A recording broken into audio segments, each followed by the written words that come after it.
guys, welcome to the newest episode of the Bearded Gamer Show. Now, as always, I'm your host, the Bearded Gamer, Chris Arnone. A couple pieces of info before we head into the good news, bad news. First off, it's a microphone, not a mole. Stop asking. It's high definition. I'm sorry, you're going to see it. That's why I don't sound like total ass when I talk. All right, next piece of information. I need an opinion here. All right? So, who I am on the Bearded Gamer Show, I mean, it's really me. It's me kind of cranked up to 11. But there's one thing I do in real life that I don't really do on the show, and that's cuss. Now, that's a decision I made a long time ago when I first started doing this, but now I'm reconsidering the position. But I want your feedback first, all right? If I start cussing, throwing down F-bombs, really getting riled up over some of the things that I get into sometimes, would that drive you away? Would that be funnier? Would you enjoy it more? I really want to know before I make the decision to go one way or the other. So please, pretty please, throw it down in the comments. Let me know which way you would like me to go. Otherwise, for now, it's going to stay sort of a primetime television safe. Good news, bad news.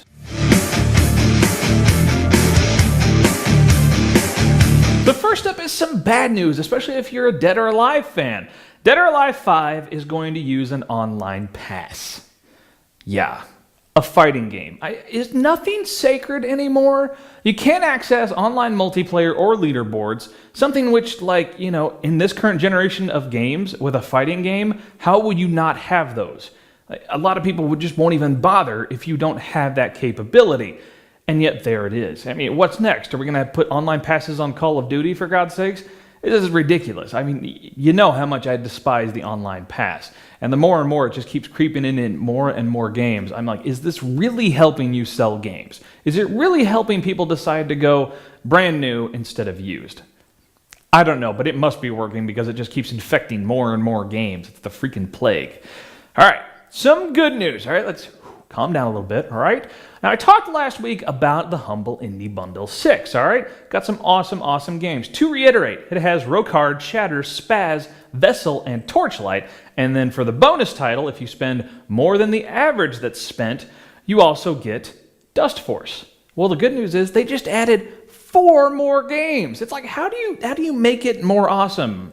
Humble Indie Bundle just blows my mind every time it happens.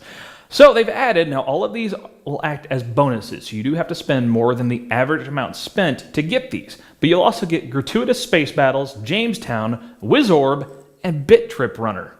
Just 10 games. Set your own price. And it goes to charity.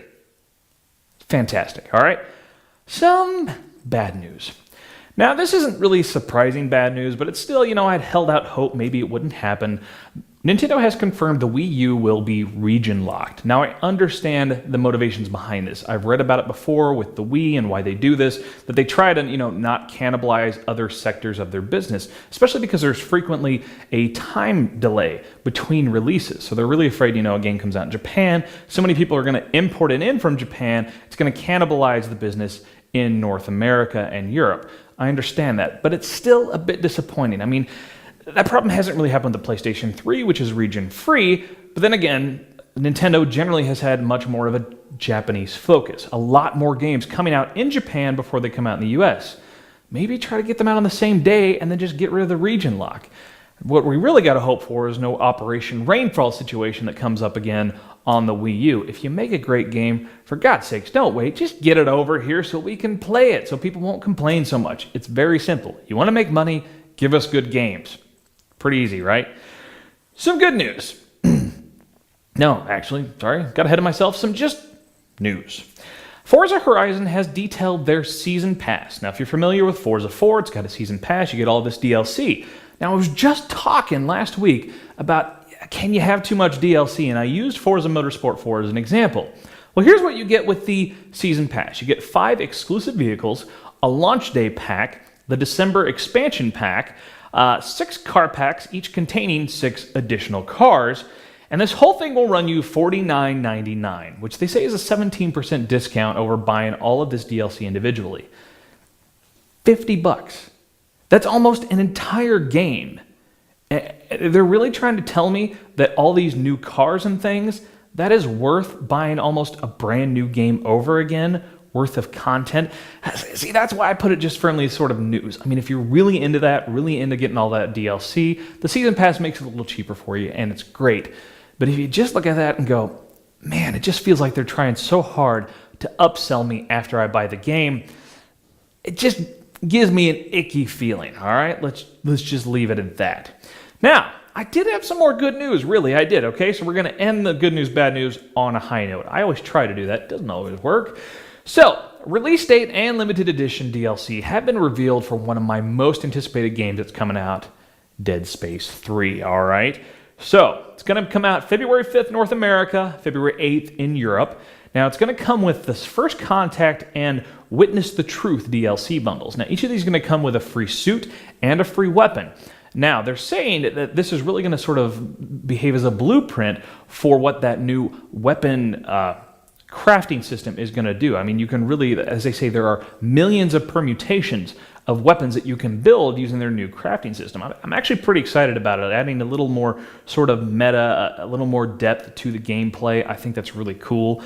But yeah, so there will be some free DLC that'll come with the limited edition version, which I'm sure of course, will carry a slightly higher price tag. But, you know, we'll have to wait and see on that one. So, that does it for the good news, bad news. Let's get into my controller confessional.